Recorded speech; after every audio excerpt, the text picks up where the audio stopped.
have volume up on your. Oh, is that me? Hey, everybody. How you doing? It's Chris here at Quilter Labs. And I'm Brian. And welcome back to Welcome to the Q Show.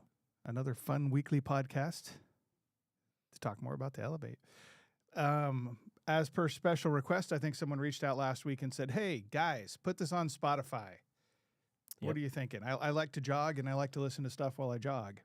Well, you've got your wish. So now it's actually also available on Spotify. We'll add a link later to this show, or you can just look it up on Spotify, The Q Show. It's the Quilter Show on Spotify. Well, that's the link, but yeah, that's because some fella who makes quilts, Did I ever tell you the story about how we used to have little old ladies show up in front of the shop? I don't think so. Okay, so back in the early days when back in 2011, 2012, something like that, we put a big sign that said Quilter on front of the building, right? And so what would kind of constantly happen is, I say constantly, but it happened several times, is someone would come knock on the door in the earliest days and say, hey, do you guys sell quilting supplies? Over and over again. So they, not realizing that, we sold guitar amplifiers, kind of maybe the opposite of what a quilting supply would be. But yeah, so that was kind of the, in the earliest days, kind of part of the fun of starting a little guitar amplifier. I remember we actually put Quilter guitar amplifiers underneath it and put that on the front door to help people kind of calibrate themselves. But yes, check us out on Spotify. Give it a listen while you're driving, while you're working, while you're, I don't know, whatever it is you do it. So what did we talk about last week? I think we went over gain. We talked about editing presets on Elevate, and we also talked about the gain block in depth. So run me through again, top level. Editing presets, you turn on functions on or off. Yeah, so to navigate presets, you can use the foot switches, or when you're in preset mode, you can just turn the knob, and then that queues up a preset. To recall it, you press the recall foot switch, or you can press the knob. And then to edit a preset, you can do a tap of one of the block buttons to enable it, or you hold it for 1 second to bypass it. In each block, there is some have top level parameters, like master gain and EQ. Others will go directly to a mode, which is like a mini preset for that block. Right. And you can select from one of those modes. If you want to get more in depth, you can go to the custom mode and then edit all of the individual parameters within that block. Cool. So pretty intuitive. So that kind of rolls us forward. What questions did we... So following up on questions from last week's live stream. Yeah. So we had a couple of questions. And I think Marisa did a pretty good job last week of answering several of the questions in the chat.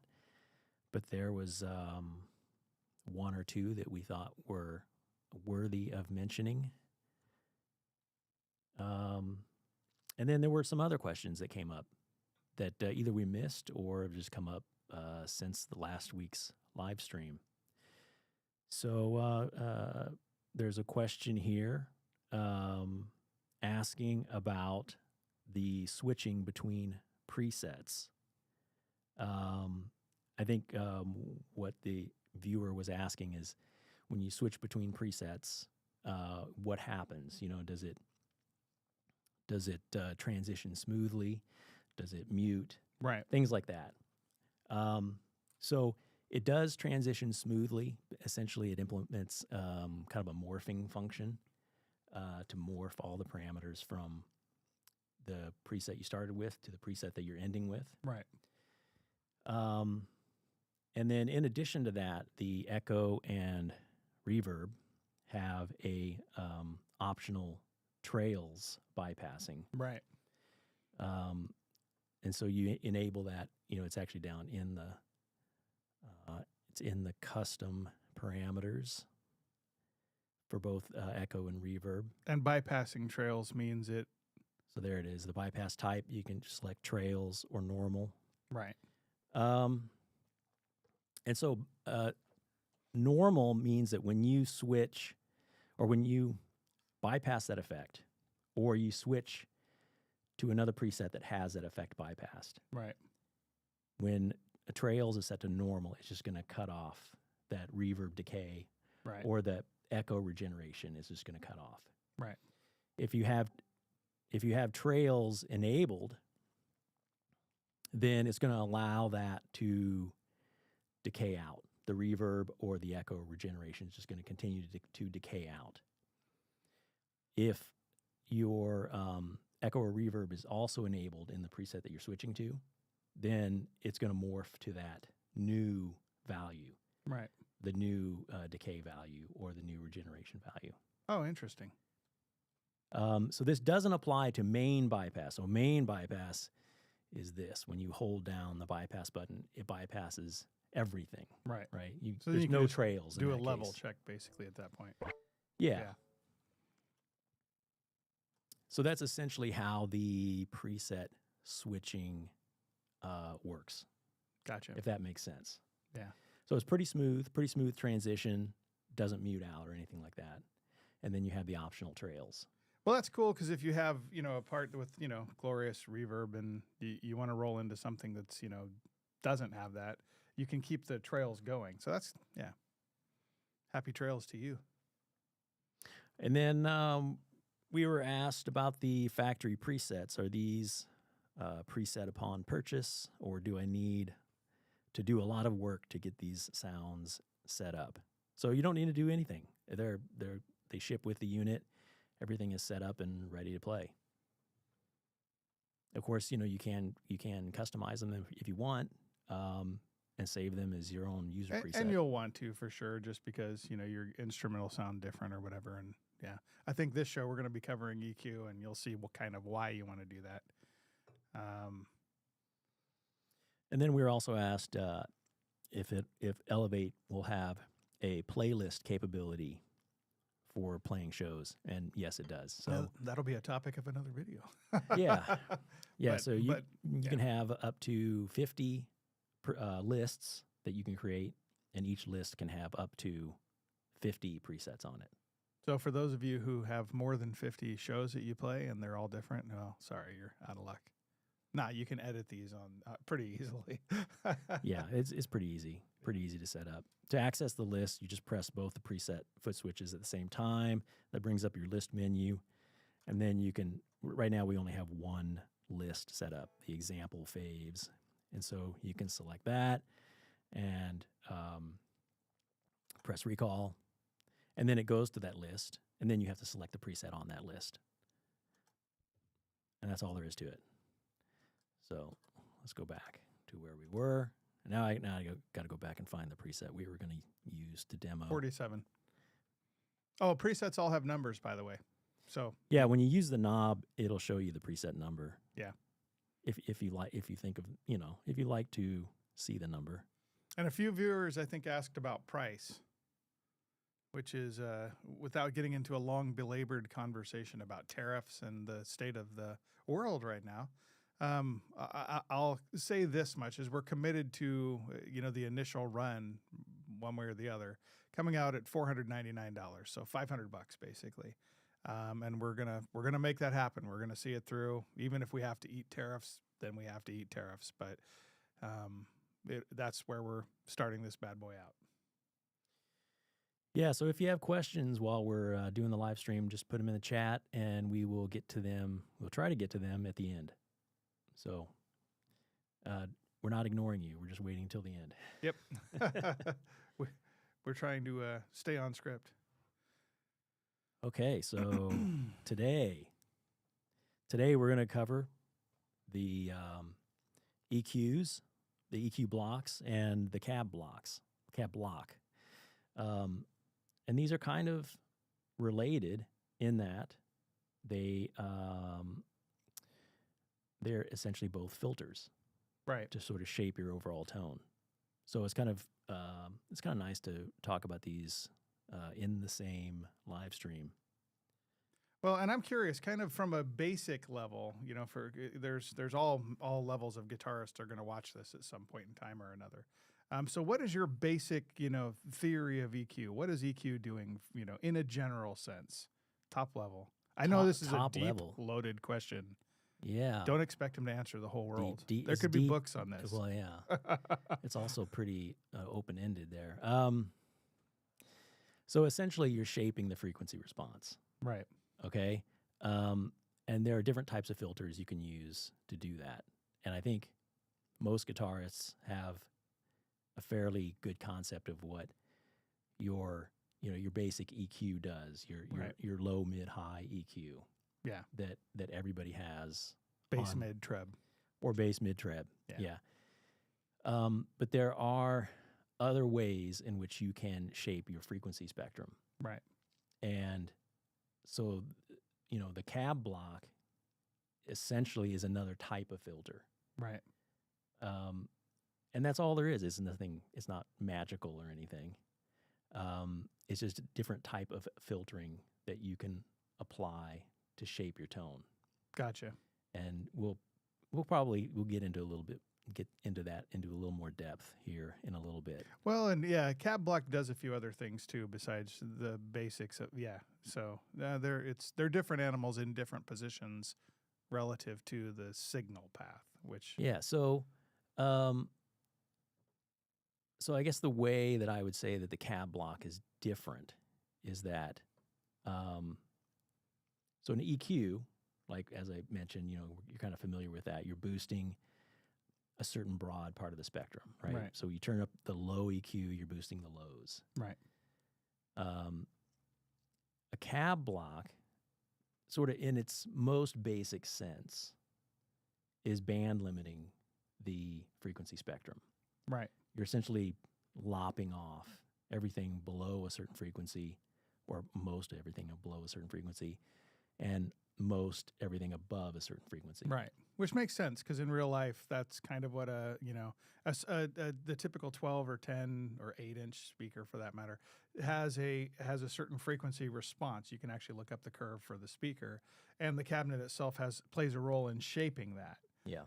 So that kind of stands to reason. So you don't expect to have a lot of fizzily high from a 12-inch, speaker that's dark, for example. Right. Yeah. And so anyone who's tried to record direct without going through a speaker or a speaker emulator Right. will know what we're talking about. Yeah.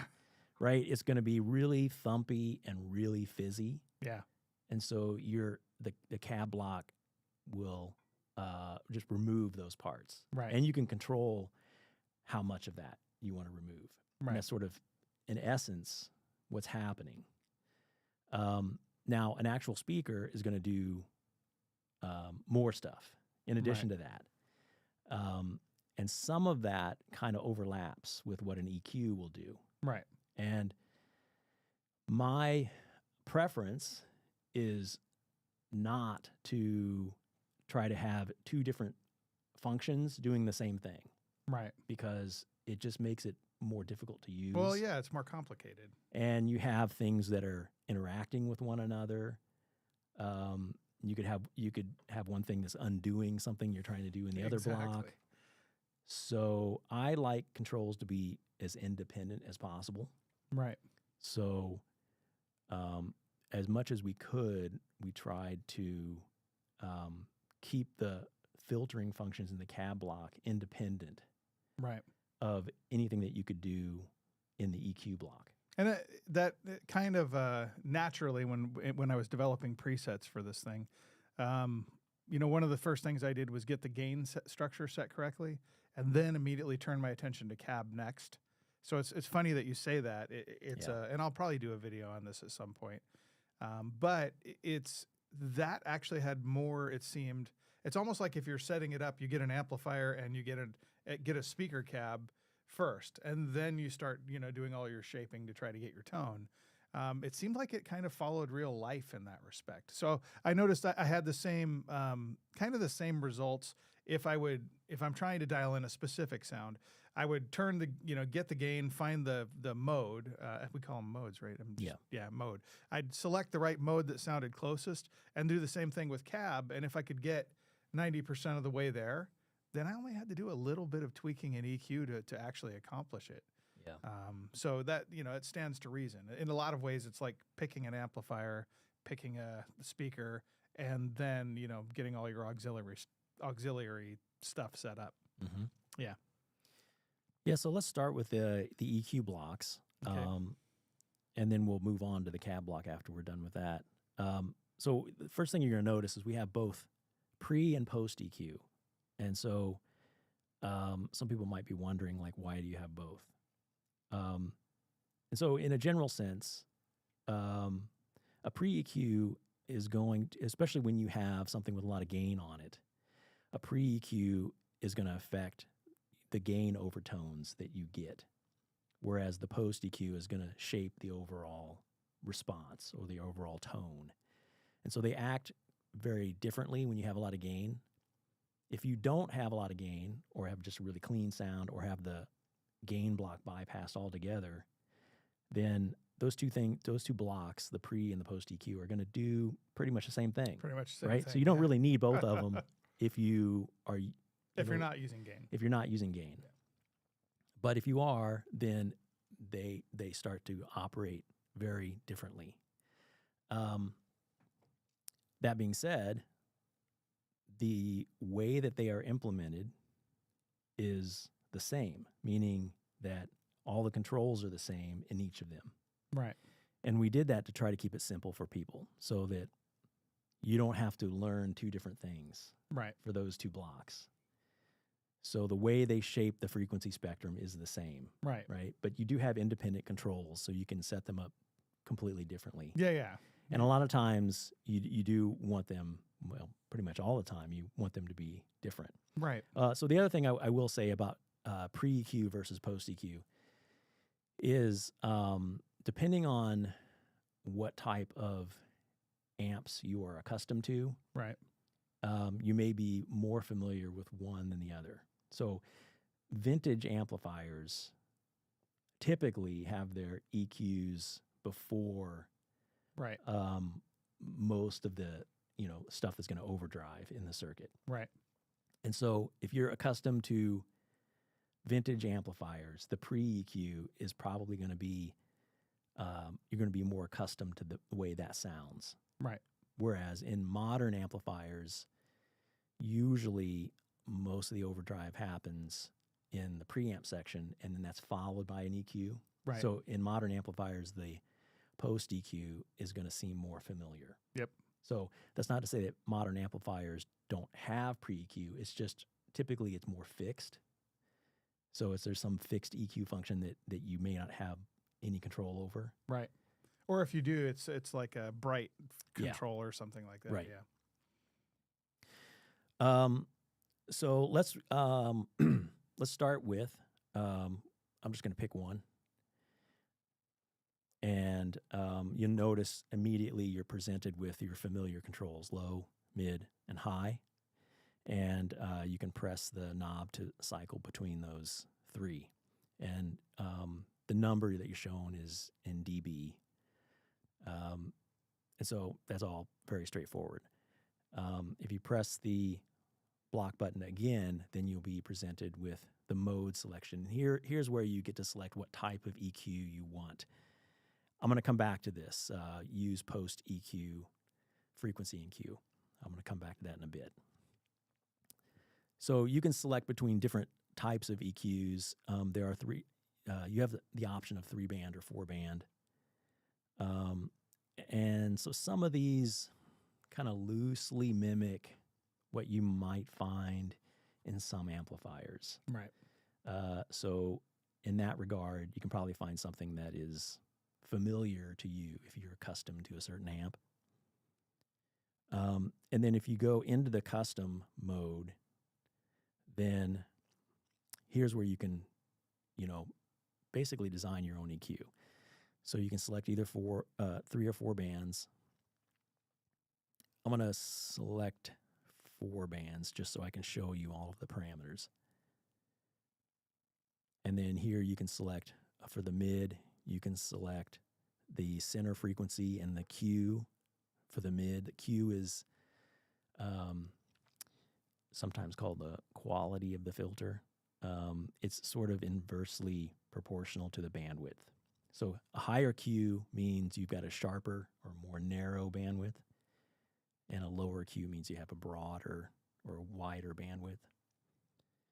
And then you can also do the same thing for the high. You can select the center frequency in the Q. And you'll notice there's no custom controls for the low and the presence in this EQ. And that's because these are shelves or shelving filters. Right. And the frequency is automatically selected to align with the half amplitude of the adjacent filter. So I feel the need to translate for some of you guitarists. I'll try to explain this. Okay. So let me go back to the mid. Right. And so here I've got the mid selected at 400 hertz with a Q of 1. Right. And so that filter is gonna peak up, and then on the lower end, wherever that half amplitude is, and right. I don't know off the top of my head where it is, with a Q of 1, it's gonna vary with both the frequency and the Q. Right. But the low shelf filter, the half amplitude of that will be set to align with the half amplitude of the mid filter. Right. And the reason for that is so that they sum together nicely. Okay. Right. So if you have both boosted, you don't end up with an extra peak or hump in the middle. Right. Everything kind of sums together nicely that way. And it is sort of you don't have to think about the low or the presence that much. Yeah, it'll you be just set the smoother, gain, basically, and everything else will be taken care of for you. So, for example, on mid, if my guitar tends to be really peaky at 1.2 kilohertz, for example, I can dial in 1.2, increase the Q to kind of notch that down a bit, and then just drop that when I get over here. Right. So here it's actually boosted in this particular case, but yeah, I get what you're saying. And this is all still pre-EQ, so this is what we're modifying the sound of the guitar before it hits the gain section. But all of these controls are all the same for post EQ. Right. So what I'm showing you here, everything's going to apply to post EQ. It's just going to sound different because the EQ is post gain rather than pre gain. Right. All right. So I said I would come back to this, and this is actually this mode here. Use post EQ, F and Q. So this mode will tell the pre EQ block to use the same mode as the post EQ. Right. And the reason for that is it makes complementary EQs a lot easier to set up. Rather than having to go back and forth and try to make them exactly the same. Yeah, that makes a lot of sense. So what do I mean by complementary EQ? Well, as it turns out, something that's fairly common in amplifier design, guitar amplifier design, is the pre and post EQ, whether or not you have any control over it, is a lot of times set up to be complementary. Right. Meaning that some mid frequency or high frequency is boosted pre-gain, and then it's cut post-gain. Right. Now that may not be in the same amount, but typically the frequency of it is going to be set the same. Gotcha. And the reason for that is when you have low gain settings, they to some extent will kind of cancel each other out. Right. And so you end up with something that sounds more neutral when you're clean. But as you turn the gain up, then you hear the effect of that pre-EQ that's boosting some frequency, and it gives the distortion a certain character. Yeah. You know, that's sort of like a signature character for that amp. Right. And so if you want to reproduce stuff like that, this particular mode makes it easy to do. Makes it real easy to do, yeah. And I actually use this mode like most of the time. Right. When I'm, if I'm trying to dial something in. The only time I would select a different mode for the pre-EQ is if I'm trying to do something very specific. Right. But most of the time I would just set the pre-EQ to just use the same mode as the post-EQ. And generally I agree that 9 times out of 10, if you don't know what else to do, just use that. You'll get there pretty quick. So if it's actually it's being modified then by the post EQ, do we actually see the settings reflected if we were to go back and look in custom? It would be the same as the post EQ at that point? So the custom mode will actually, it stores whatever you put in there the last time. So the Gotcha. custom mode is like, it actually keeps that as a separate mode. Got it.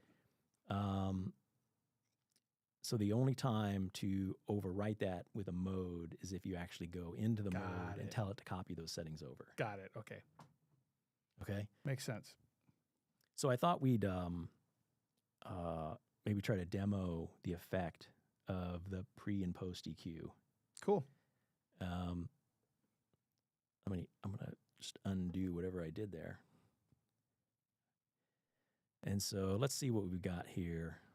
Okay, so we've got a 3-band EQ, center frequency of 1 kilohertz on the post EQ, and on the pre EQ we have it set to use the same frequency and Q as Case in point. as the post EQ. Right. So it's already set up as complementary EQ. So that's good. So let's just play with this a little bit so you can kind of hear the difference. Okay. Just a big chord. Yeah.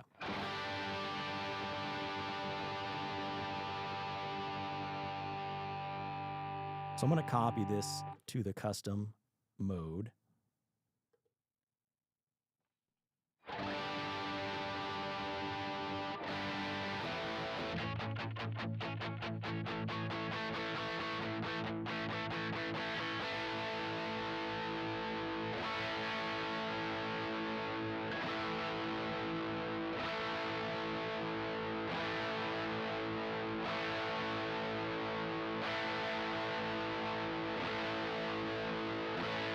I'm going to exaggerate the settings a little bit so you can hear it.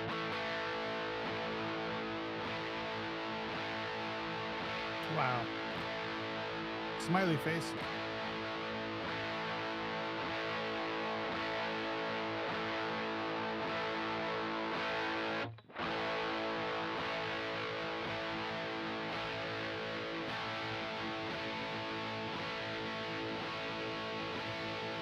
Wow.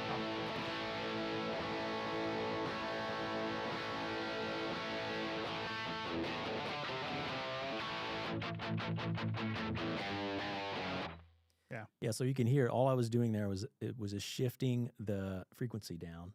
Right. I did increase the Q to exaggerate it a little bit, and I increased the gain settings just to exaggerate it a little bit. But shifting the frequency, you can hear how that changes the character of the distortion.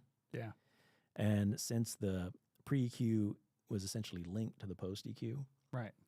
the level of boost pre and cut post stayed the same. It's just Right. that the frequency was shifting there. Right. So you can hear how that affects the overall tone. Right. So let's I want to try the same thing, but I want to try it instead of the mids.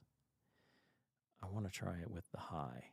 Okay. Let's just see what happens. I'm gonna just turn the mids.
So there, I was changing the mid, which in turn changes the shelf frequency of the high.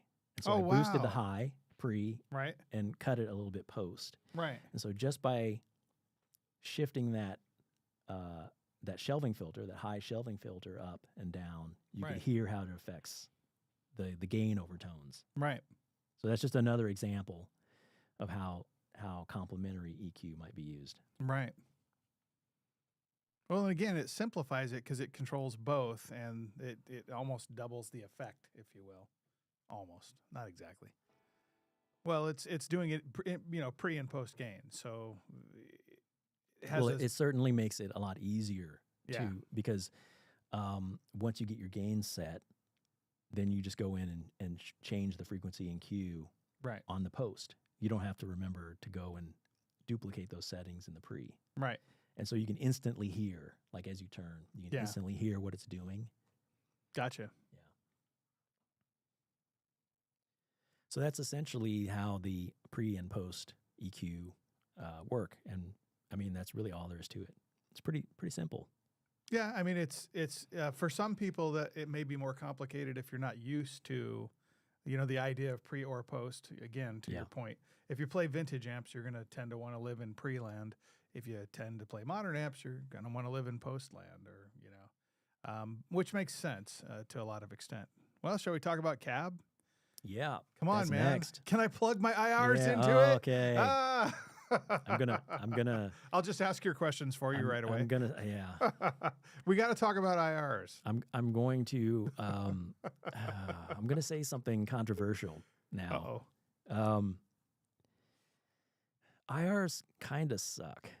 So I know a lot of people like their IRs and are, let's say, heavily invested in a particular IR or group of IRs. Well, yeah, sure, you pay money for it. Right. But there are a couple of reasons why I don't like IRs. Well, okay, first off, what is an IR? I don't really know. That's a good question. So IR stands for impulse response. Right. And it's essentially a digitized version of the time response of a loudspeaker, measured with a certain microphone at a certain point, at a certain distance, in front of that speaker. Right. And then that time response can be used as a filter to apply to the sound to reproduce the effect of the loudspeaker. Right. Now, that particular filtering technique and doing, using an IR will be a faithful reproduction of that loudspeaker at that point using that mic.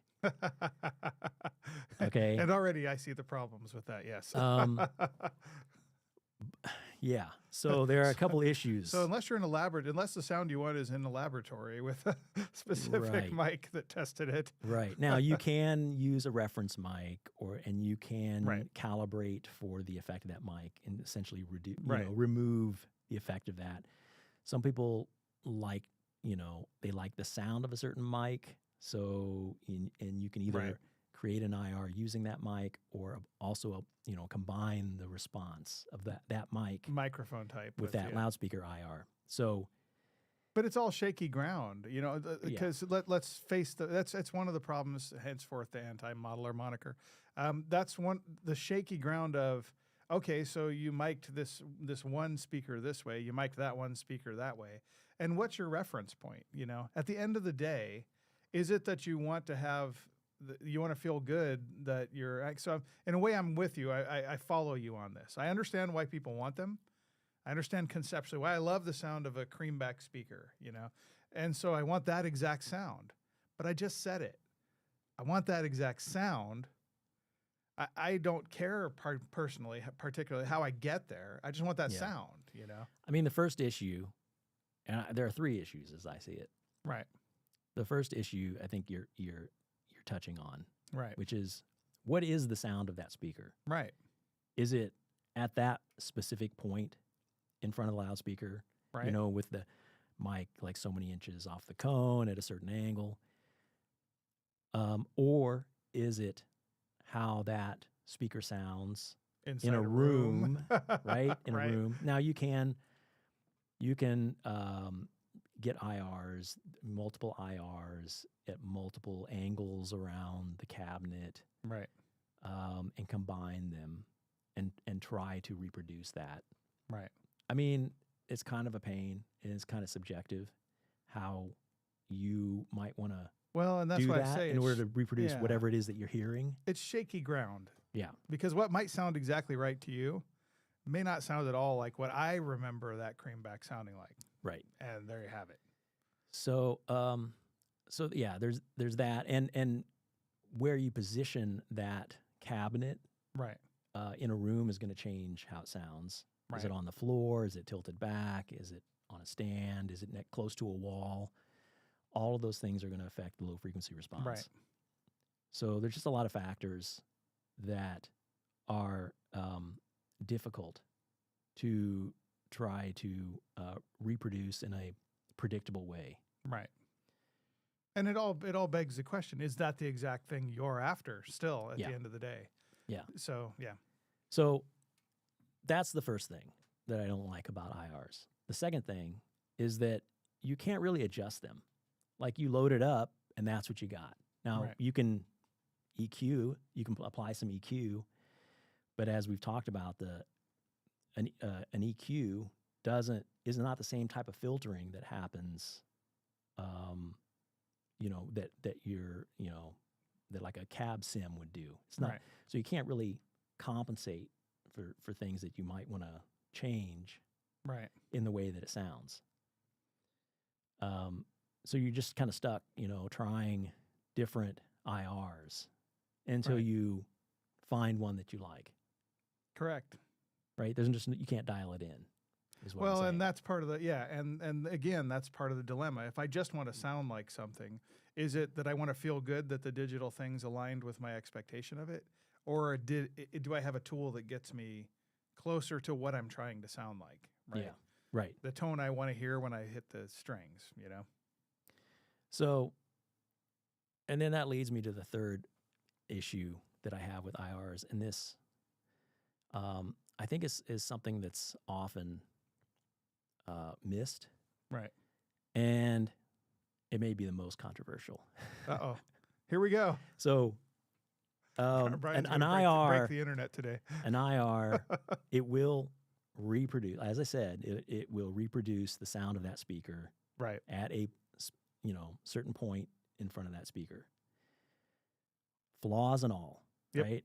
And a lot of people don't like to admit that guitar loudspeakers have flaws. Yep. And if you've ever looked at the frequency response of a guitar loudspeaker, and a lot of people haven't, but it becomes immediately obvious by looking at the frequency response Oh yeah. of a guitar speaker. I mean, it's pretty ugly. Yeah. I mean, it's pretty rough. Yeah. To say the least. There are a lot of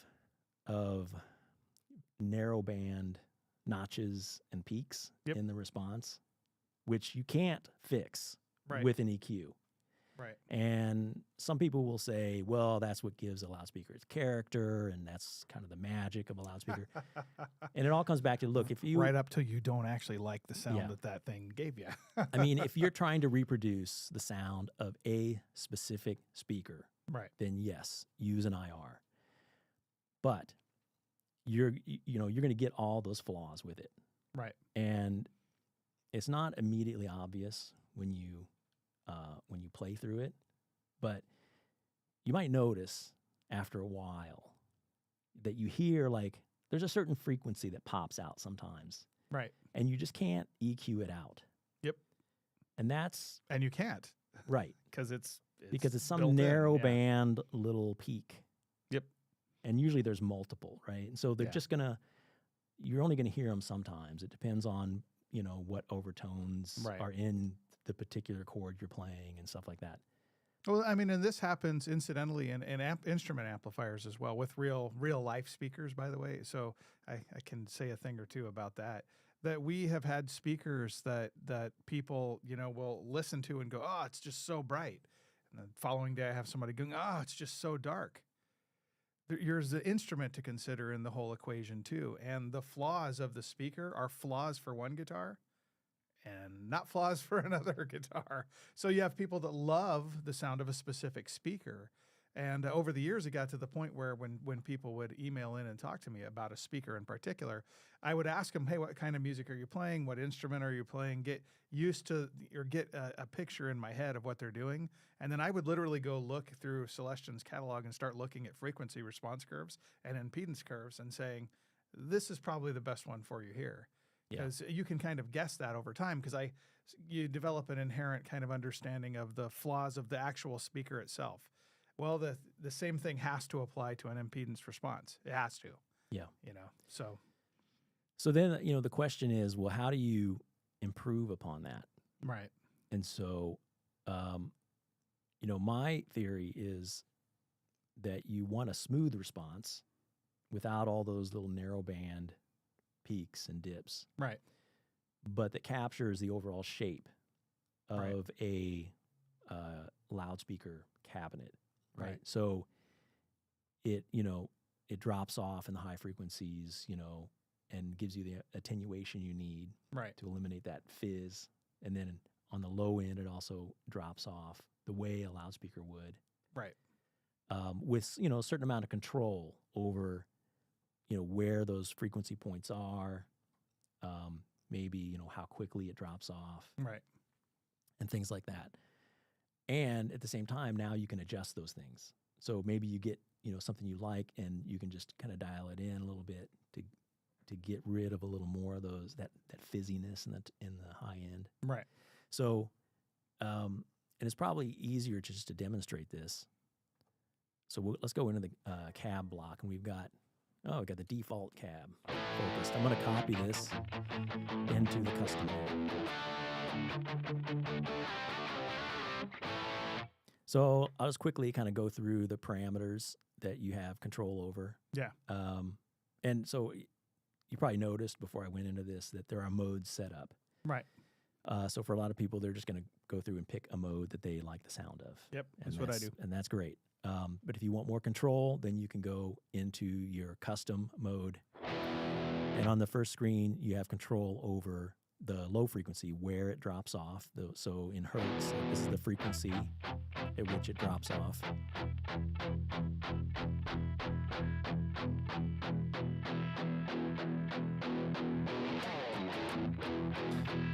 And then the Q of that filter, this determines how the low frequencies peak before they drop off. Right. So if you're above about 0.7, you get more of a peak as you increase it, and then below 0.7, it's much more gradual. Which is good if you're trying to get gent going. Yeah. Yeah, I mean, so this it kind of simulates maybe like a closed back versus an open back, or something like that. Right. And so it just, go ahead and play this.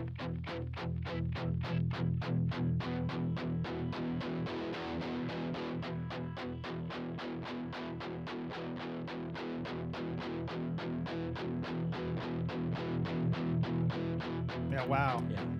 You can almost hear the back of the cabinet.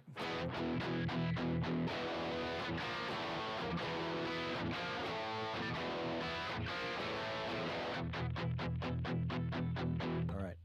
Next screen. This controls the high frequency part of the cab. Gotcha. So you got three controls here. You've got the amount of attenuation above the frequency.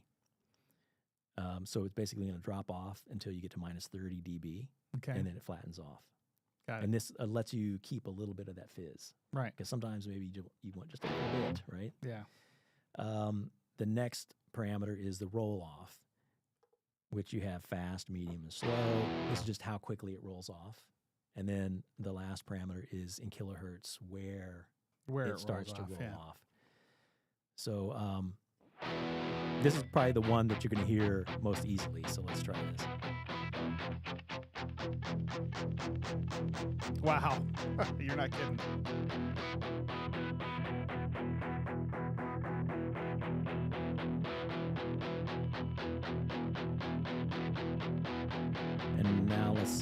let's see if we can hear the effect of the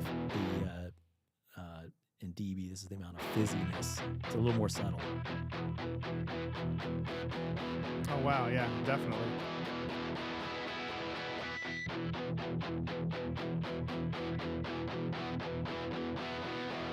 And then now let's hear the 3 different types of roll off.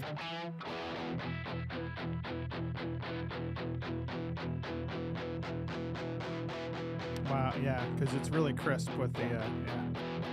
Got it. Okay. I hit the wrong button there. Okay. Next screen. We were on high. Is okay, damping factor. So this kind of mimics the effect of how an amplifier drives a loudspeaker. Right. It's the damping factor of the amplifier driving the loudspeaker. And so maybe you've heard that like tube amplifiers have a low damping factor. Right. And solid state have a high damping factor. Yeah. I mean, that's not really completely accurate because there are things you can do with a solid state amplifier to lower the damping factor. But that being said, I know some people that have, yeah, we know people who have done that. That being said, I went ahead and added this parameter to kind of emulate right. the effect of the damping factor. And essentially what this does is it imposes the impedance curve of the loudspeaker on the response. Which is one of the kind of unsung heroes of what makes a speaker behave the way it does, actually. So good. Well, especially a guitar speaker, when it's driven with low damping factor or a solid state amp with damping reduction. Right. That's why you do that. Is it imposes the response of the impedance curve, so you're probably wondering, like, what does that mean? Right. So the impedance curve of an amplifier, of a loudspeaker, it'll have a peak in the low frequencies and then drop off and then sort of very gradually rise at high frequencies. Right. And if you think about it, that's kind of similar to something like a loudness curve. Kind of. Right? Or just taking the EQ on your hi-fi system and dropping the mids out, right? It's like, it just makes it sound bigger and fuller. Yep. So by reducing this control, that's essentially what you're doing. Right. You're just, it's dropping some of the mids out, giving that little bit of boost right. in the lows with that sort of very gradual increase in the highs. Just makes it sound more right. full. So go ahead and play something and we'll turn the knob.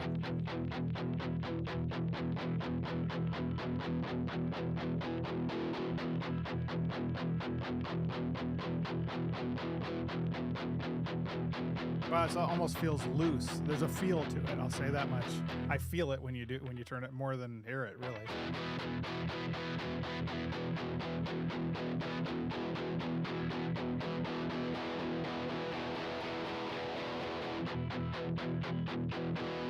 Yeah.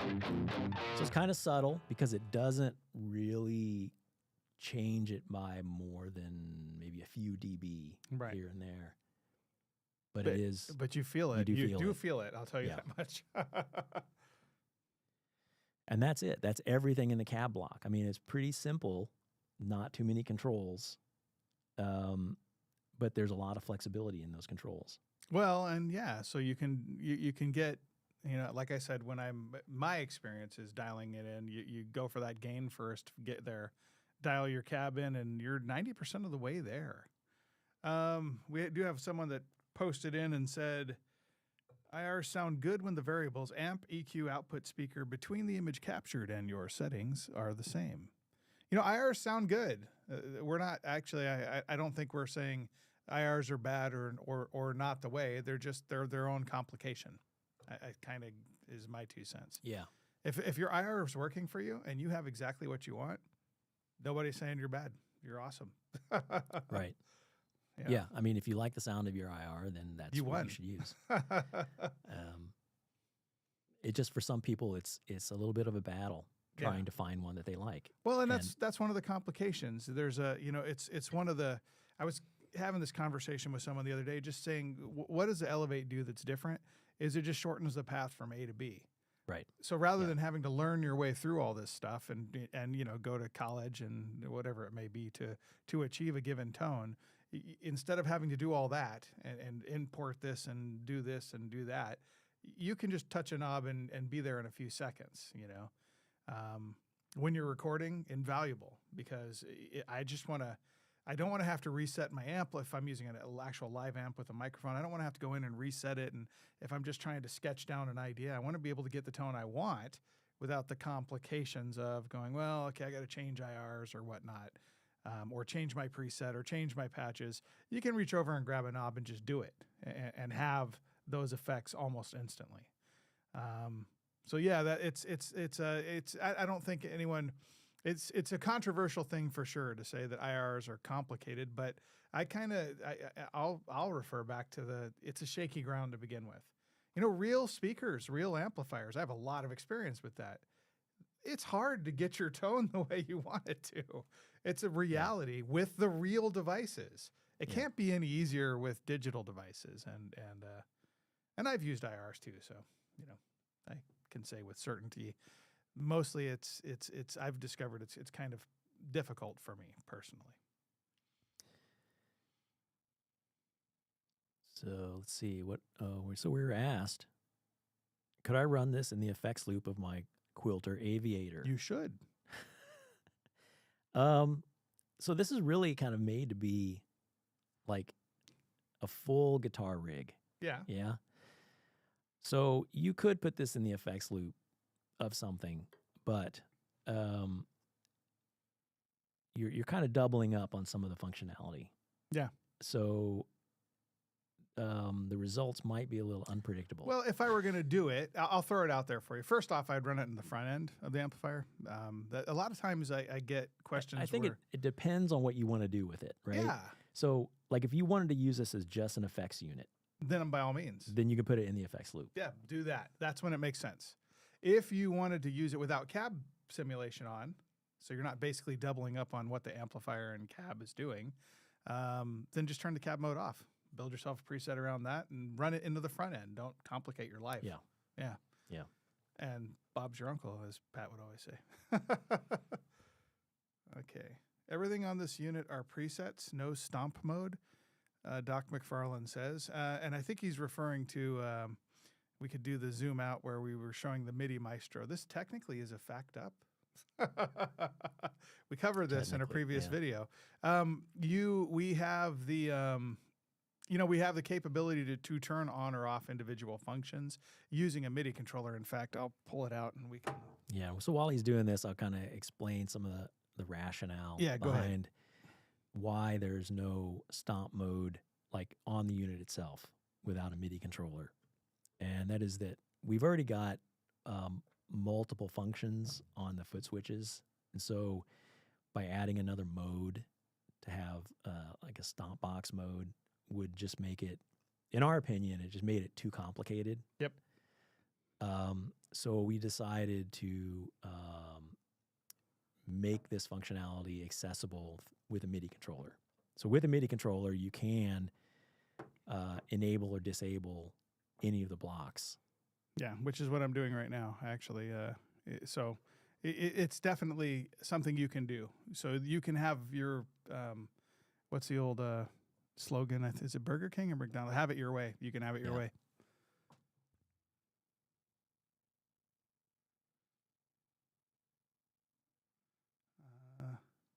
Okay, I'm looking. Very cool. Merges my guitar playing mind with my sound engineer mind.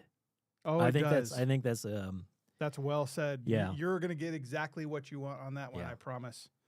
It's so cool to, especially if you're recording. I got to tell you that whatever sound is in your head, 5 seconds later, you're worried about making the take and not worried about trying to dial that sound in perfectly. It's pretty awesome. So a question just came in. You have to buy a MIDI controller to turn off the reverb. So if you only want to turn off the reverb, the easy way to set that up is using the AB. Yeah. So you have an A with the reverb on, you have a B with the reverb off. Yep. And there's your reverb off switch. I mean, if you think about most songs, like if you're playing in a cover band, if you're playing in an originals band, you want to have a bunch of reverb, on one particular part of the song. On the second part of the song, there's no reverb. You want clean and boosted distortion, right? Dirty clean or whatever have you. That's kind of the beauty behind thinking of the thinking of this product was really from the standpoint of playing a song, and if you play a song, almost inevitably you have to play two types of sounds within that song. And that's kind of where the A-B function is. Every preset is two presets. So you can just copy one preset to the second one, say you just need to be boosted and make it louder. Or you want it boosted louder and a different kind of reverb altogether. You can do all of that and more, so that all you have to really do now, instead of tap dance on your reverb pedal, tap dance on your delay pedal, you just hit B and it switches you over to, for example, something that has echo and reverb to something that's all gain and you're just, ripping out a solo or vice versa, or whatever may be the case. So it's your need, like if I think of 90% of the work I've ever done as a guitarist, it's I just don't need to tap on a bunch of things. Like I bought a crocodile tail looper, and I would have presets that would turn on or off pedals for me because I only tap dance so well and I only play guitar so well, as you've already heard. So the real trick, I think, here is just being able to not have to turn on or off a bunch of functions, but get exactly the sound you need for that part of the song. The only complication might be if you have a song where you have to have 4 different food groups of tone. And if that's the case, you can actually preload a secondary patch and just turn on the A when you're ready to go and turn on the B when you're ready for the fourth part of the song. It's a workaround for sure. Or you can get a MIDI controller if you want reverb off on that particular patch. For a lot of people that think in terms of food, I just need to have a sound. You can certainly do that, get a MIDI controller, knock yourself out. But you can just do that and have an A-B just the same way. And it's so much easier. So there is another way what you to turn the reverb on and off.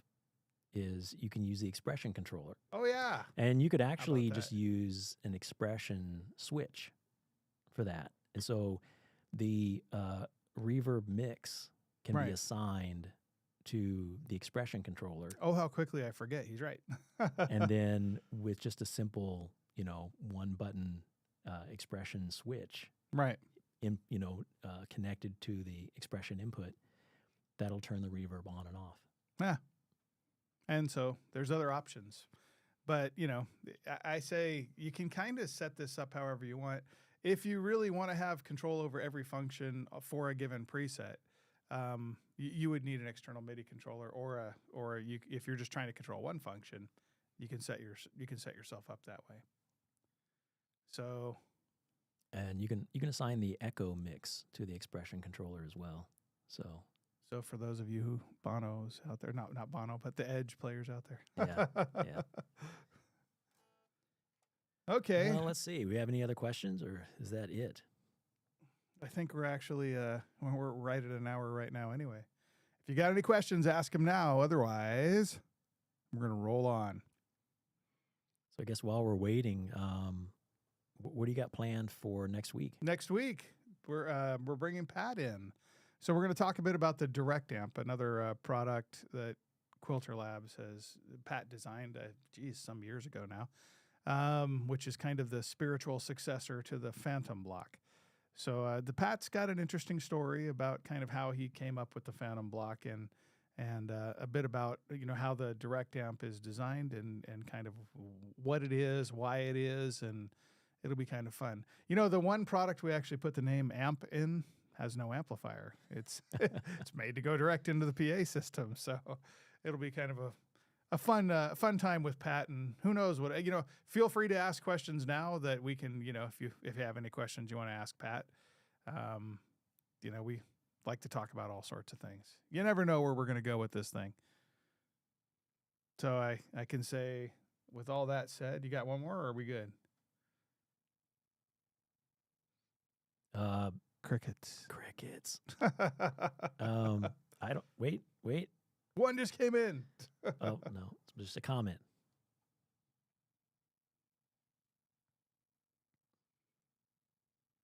All righty. Well, with all that said, I think we're ready to roll to the outro. And thank you guys for coming again, and appreciate your questions. And thank you for your time. And see you at the next Thanks, Q everyone. show.